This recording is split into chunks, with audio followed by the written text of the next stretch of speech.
savage. Way with that pole, seem like magic. Keep me wanting more like an addict. You got me like fools in the cellars. Fools in the cellars. Fools in the cellars. Girl, you in the cellar now. Let me see your motions. Let me see your motions. Let me see your motions, baby. Let me see your motions. Fools in the cellar. Way move. No one really cracking cars like a scandal. Shorty, not that I'm a dealer. Stole my heart like a spiller. Got that touch like a dealer. No, I don't believe in love. I'm in love with a stripper now. Let me see your motions. See you working like a motion. Y'all clear your throat, man? Is that what you're doing? Take a drink. Drink some. Let me have a Moscato. Drink some water or something. Something about you ain't average. Been putting in hours like a savage. Way you work that pole seem like magic. Keep me wanting more like an addict. Cause you got me like who's in the cellar. Who's in the cellar. Woo-wee! Yo, what's good? IG, SoundCloud, YouTube, Twitter, Lagos, Niger, Port-au-Prince, IET, Brockton, Massachusetts, and what's that other city, bro? I think we got somebody from here. Providence, Rhode Island. Okay. Shout out 401. Yeah. Episode Paul Pierce. Yes, this is 034. I forgot. I'm sorry. I didn't want to disrespect. I'm sorry. I don't like. I mean, bro, you forgot Paul Pierce's name? I don't really care for Paul Pierce like that, to be honest. Legend. Episode 034, the first Genz podcast. They call me Pat. They call me Ken, though. And I'm very excited because, I had a couple of my friends here fly out. You ain't even gonna dap the kid up. Like, you gonna act that new? I feel you. Oh, no. I'm sorry. I was too excited. I'm not gonna lie. I was kind of excited. So, we got in the building, bro. I got, childhood friend, but, amazing musician coming from PVD. I think he's going to be one of the most exciting up and coming talents that we see in Providence, and not only in Providence but in the country. I'd like to introduce, Lou Bills. Lou Bills, you dig? Shout out to 401, it's Lou Bills out here in Dallas, coming here to turn up, enjoy my boy's birthday. Yes, sir. Shout out to Blacks and Facts for this interview. Let's get it. Bro. Let's go. Now, Lou Bills, bro. How long you been rapping, first and foremost, before we get into this? If we're being technical, since 6th grade, 7th grade, but I started taking it more serious when I got to college. So I guess you would say 4 or 5 years. Yeah. Do you think? Because I was listening to your music when you came out early on, you definitely changed your sound. But do you think people are more receptive? Because when you think about Rhode Island back in those days, there was a whole different sound. Flawless Real Talk was one of the biggest artists in Rhode Island, and then you had A-Rap Music producing mad records for them. Do you think that your sound is getting the reception that it should have? You know what I mean? Or what do you think? Nah, not really. I consider myself the underdog, the Nav of the city. Okay. People know my music. Yeah, I always call myself the Nav. People know my music. People know who I am. But it's I feel there's people just doubt me because I'm not I'm not a clout type of person. I don't care about clout, so I'm not on social media a lot. I'm not interacting the way I should be. But that's all gonna change in 2020. So. What's gonna be your inspiration going forward in 2020? Because you released a couple of records, Something in the Ocean State, Unorthodox. They all had different meanings, and I can see you're really in tune with your creative side, visually. So I know you put out those threes, but what do you think you have coming up next, or if you want to share with anybody your vision going forward or your motivation for your vision? I guess my motivation would be my close ones. They're always letting me know, yo, honestly, you're nicer than all these people that are from your city that's doing everything that you're doing. So just keep giving it 100. So I guess this year I'm going to be motivated by my loved ones. I'm going to be motivated by myself because I know I can personally do it. And I've been listening to my music and I've been more motivated lately. I know I'm nice now. I know I'm nice. So yeah, I got to just give this my 100. So now, Lou Bills, you're Haitian first gen. Have you ever thought of incorporating Haitian music into your music going forward, or what? Of course. I feel because I feel real shit. Because honestly, there's a lot of we see music blowing up in different areas of the world, right? Nigga, I fuck with compa, bro. Yeah. I'm a Northeast nigga. Like I was dope. raised around Haitians. Like, But I wonder why it's not incorporated. Like, Flip De Niro should have been had a compa record. No cap. You know what I'm saying? Like, yeah, but it's like, yo, it's hard to incorporate. That's I feel like there's rappers that have tried that. And I'm not saying that hasn't been done before. There's probably Haitian rappers that have tried to, incorporate compa into their hip hop music, but it just the type of music it is, like to flip it into that like hip hop record or flip it into a record that can. It doesn't sound cheesy, but it's cool. Yeah. You know what I mean? That's a hard thing to do. Yeah. You know what I mean? So, but I do think that like, we're in a space now where like anything goes creatively. Right. You know what I'm saying? So like if you just try something like, or I think, I'm just thinking my perspective, like if you were to do that, like no one would be like, yo, that's crazy. Like that's so crazy that he's doing that. Because like now we're living in a generation where like kind of like the crazy is the normal now. It's the normal, really. You know what I'm saying? People would have, yeah. Like, what do you think though? Like, do you think you're ever gonna do that though? Yeah, I'm definitely gonna. This year is actually the year that someone asked me, like someone as a producer, asked me if I can do a Haitian track with them. Yeah. And pure Creole. So I'm like, all right, I might as well because I'm Haitian. I've been just like not using my full resources, so I might as well get that done. Are you open to like expanding your music to more to the? Because I know you live in Northeast, but would you be willing to or open to expanding your music to the South? So like various states in the South, like Texas or Atlanta, because I feel like when I listen to your music, and I feel like a lot of other people feel the same way. They kind of get a feel like an Atlanta feel from your records, like so. Not to say it sounds just like that current Atlanta, but it's like more so like on that new cusp of that new Atlanta sound. But you're from the Northeast, so would you feel basically my question to you is like, would you be opening to like collaborating more with like Southern artists if given the opportunity? Of course, like that's the thing with me. Like I'm real humble. I'm willing to work with anybody. That's the thing with a lot of people back at home. They're not trying to work because they're like, I got this much clout and this person got this much clout, so there's no point working with them. But me, like, I'm all about making good music. That's really what it should be about when you're making music, making the best type of music. And of course, I'll be down to work with anybody from Dallas, ATL, honestly, any state. If you're willing to work, you're willing to get music done, I'm with it, honestly. So yeah. All right. Word. But you ready to talk about music though? Of course. Because first gen is all about the tunes upon the head top. Facts. We're gonna get right into it. What do we start off with? My boy, Tate Iwar. Tate Iwar dropped an album with Gold. Okay. And the album. Yo, I heard some of it. You sent me the album, right? Like I know that's another Alte sound type thing. I went through it a couple times. There's some songs on there that I like, but I don't know, bro. I think that's because I've heard so many Alte records that you're kind of like. That I'm kind of like, okay, like maybe this just sounds like. And it's normal because that's how people who don't listen to hip hop think about hip hop. Yeah. So like I feel like that's normal, but I do think that there's another branch of Alte birthing from this album though. Like I think we have to talk about Afro R&B now.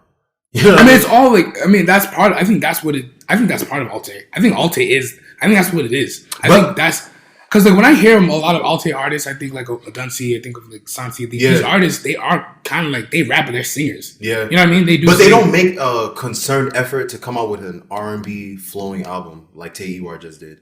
Okay, you know what I'm saying? Like when you listen to that album, he's showing off a lot of vocals. It's a lot of melodic beats. You know what I'm saying? Mm. It's a lot of like. And Loki gets a little sexual in that album, bro. I ain't gonna lie. Do you like? I just wanted to like connect something real quick. Like, do you get influence from that current African scene in your music? I would say sort of, but not really. I dropped my first like Afrobeat type song this year, but what song was that? No Time. I was on my last tape, but I don't know. I like sticking to my sound. Like I'm not trying to switch it up. But then again, what's your sound? Because like I feel like your sound can fit into so many different modes. Like I feel like honestly, I was telling this nigga Ken, I was like, yo, you could probably create a genre up north called Haitian Alte. Like if you think about the concept of Alte music as it is now, yeah, like alternative music. Yeah. I think you can do that with Haitian music. Because I think that, you know I just think that for you, I feel like, yeah, exactly. Like I think that the reason why I say that is because when I hear a lot of like African songs now, I feel like now they're trying to there's a lot of the music that's trying to sound way more Western than they've ever sounded before. Like they're trying to like pull from like the countries like America, and like they try to get styles. As is America doing that with Africa. Like I'm not saying it's going both ways now. You know? But that's been happening with Africa. Like Fela been doing that. Yeah. But we got a whole extra in the back. She's not extra, but she's my friend. She just wants. No, I'm saying like a whole extra, like you know what I mean? Oh yeah, like the extra noise. Come through on the episode if you want to. It's alright. Anyways, yeah, the reason. So I asked that question because, like, I think that, just wanted to know your thought process on like if you wanted, like, if you pulled influence or not. But yeah, word. But yeah, like I don't know. I think that album was. I think we're getting to another point with African music too, where like, okay, I just told you that there's probably African R&B too coming out, right? Mm-hmm. So now there's a influx of more new artists that are gonna start coming in. And I just found out something recently. Universal Studios earlier 2019 opened up an office in Nigeria. So a lot of they're trying to there's gonna be a bag behind a lot of people. Record label. Yeah, and it's gonna look. You know, what it's gonna look like. It's gonna look like these African artists came out of nowhere, but in reality, there's a bag behind them. Yeah, I feel like that's what's happening now, though. Yeah. Your boy Drake dropped. Yeah, he dropped that. The guy. War. Woyoy. Nah, but yo, I hate. But bro, like, yo, I heard that record. I heard that for the first time, and I was like, yo, a lot of people I feel like on the TL was saying the same thing, bro. They were like, yo, this is either real. This just sounds really bad in my head when I hear it for the first time, or it sounds really, really good. And when I first heard it, I was like, yo, this is okay. I guess what you're trying to do, but like, if you listen to that shit, like that nigga was like rapping. Yeah, no, you know like 9 to 5. Like a 9 to, like he's going into the office. Like he's going to the office. Like, this is like job. Like, he's dead serious. Please, I need my bonus. I have to rap. You know what I'm saying? So I thought that was dope. Did you ever happen to the first version of that video? What happened? The first version of that video? No, I never. There was a Canadian like social media star, some shorty, and they call her Chair Girl. But they call her Chair Girl because she threw a chair like off of like a 15-story building and it hit someone. What? Yeah. And they told her to take it down. They told him to take it down. So like, you remember that time when we was watching the video and we were like, yo, why does this shit only have like 500,000 views and it came out like 3 days ago? Yeah. Because he took it down because she was in the video as an extra. Oh shit. Oh. And reposted it. Yeah. And reposted it. Oh wow. I didn't know that. Yeah. What, because she threw something at somebody? They call her Chair Girl because she threw a chair off of a building and I guess it hit somebody. Okay. Yeah. That's but like, yeah, I don't know. But I don't know. I think it was a vibe, bro. I know you heard that Weekend line. Yeah, man. I actually used that Weekend line as the caption for me. For me and this nigga on Twitter. So yeah, I think that he really, really went in. And I like how he's trying to mend. I think now he understands that like Drake's like at the point now is an older in his career. It's like all these little petty beefs that I had, like except Pusha. I mean, except Pusha, but all these little petty beefs that I have, like, is not that serious. I'm trying to make money. We're not gonna make money if we're separated. We can only make money if we stay together. Facts. So obviously, yeah, like I fucked with it. I like the record. So, bro, I don't know, but I don't know, like I don't know what this means though. Like even though the song is good, I don't know what this means. I don't know if Drake's gonna put on like when you remember he was on that stage with was it Possible? No, he was on the stage with the baby. The baby, yes. And then he was like, he's like, oh, I'm about to go home and finish another album. Every time this nigga says, yo, I'm about to go finish another album, nigga, that nigga never releases until like way, way, way later. Later, yeah. You know what I'm saying? He's probably gonna release in the summer. Yeah, but I don't know what to expect from that. Like I've heard everything that I think I needed to hear from Drake in his career. I don't think I remember telling you like, yo, I think I need to hear anymore. That's what else? 10 what years, else, 10 years bro? is a long time. Yeah, bro, take it easy. You know what I mean? And I'm not. I love this nigga's music. Like this. No, Drake is literally But I'm just saying, like the most influential artist of all time. He's the GOAT. No, I wouldn't say Drake is the GOAT. As long as Kendrick Lamar has a pulse in his, I think he's the better rapper. Then Kendrick Lamar. No, Kendrick is the better rapper. Who's more consistent than Drake? Who is more? I think he's the most. I think. Drake might be the GOAT artist-wise. No, Drake is the most hardworking rapper, of course, in the game, and that's why he's the GOAT.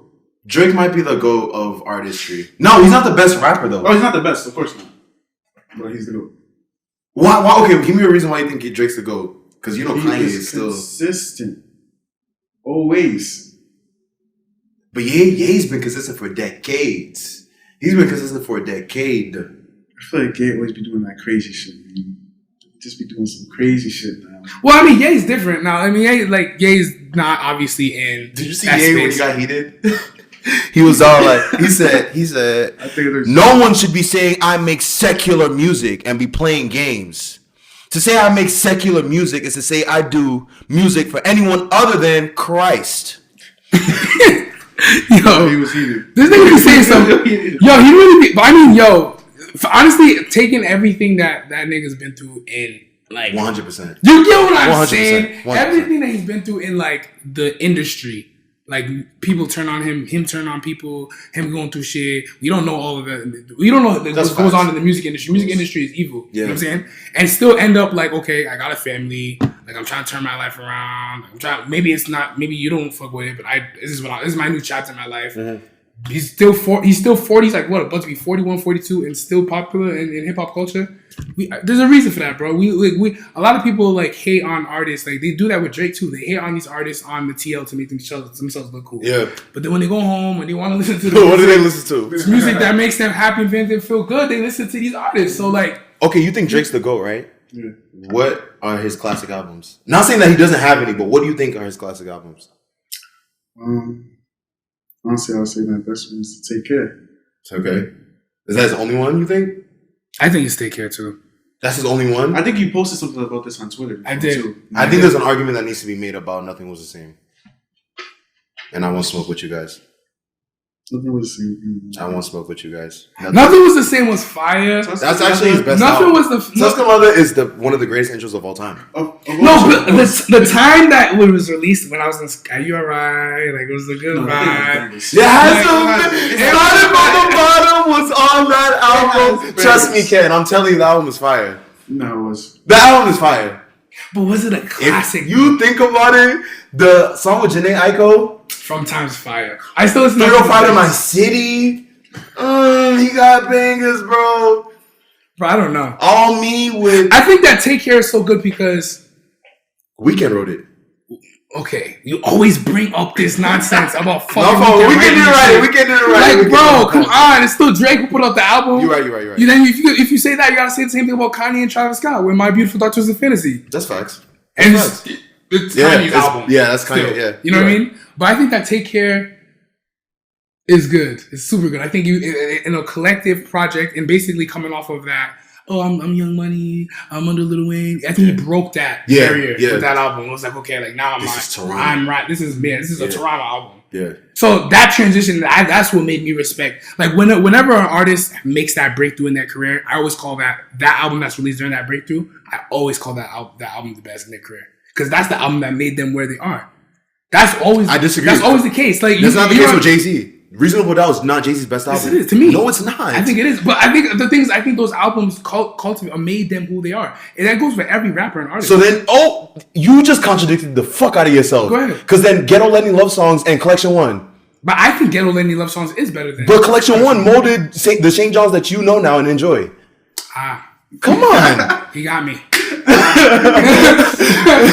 He actually got me because I do like you love with Ghetto Lenny Love Songs. I do like, but Collection 1 is fire, bro. You have to go back and revisit. Bro, that I'm not listening to Please. that, bro. I don't care for it. I like the Ghetto Lenny. I don't like the other one. You got a project coming out? I'm unsure. I got a lot of songs. Like I got 5s on 5s on 5s on 5s. Just ready. I want the next move to be real big, like so everyone's just like, oh my god, like is this how he's coming? Yeah. So I gotta just like sit, go to like the drawing board. Just. Are there any artists in particular that you're like looking to, collaborate with like moving forward, like that you just wanted like to let people know about, or? Not really, because it's kind of crazy. What?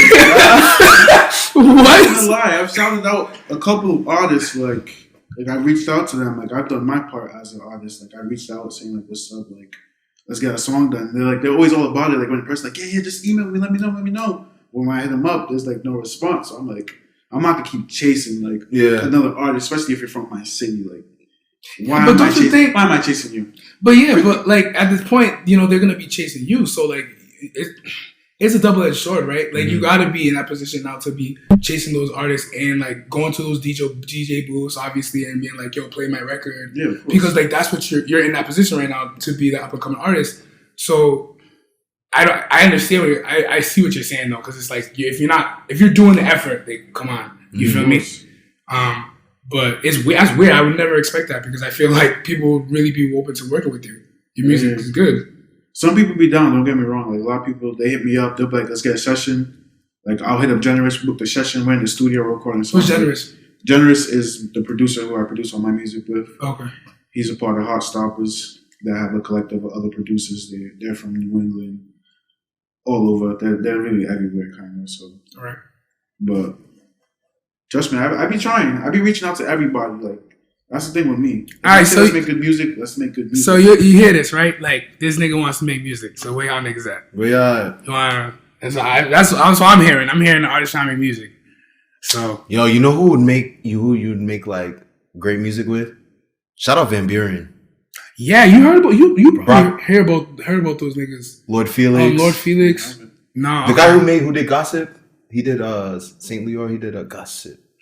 What the fuck is Gossip? We could play it after. Yeah, we'll play it after. We'll play it after this episode. But where they from? Brockton. It's crazy because I think someone was telling me this too. They're like, yo, there's some niggas in Brockton making some good ass music right now. I think you'd make good music with. Hell yeah. It's them, bro. It's probably them. It's most likely them, yeah.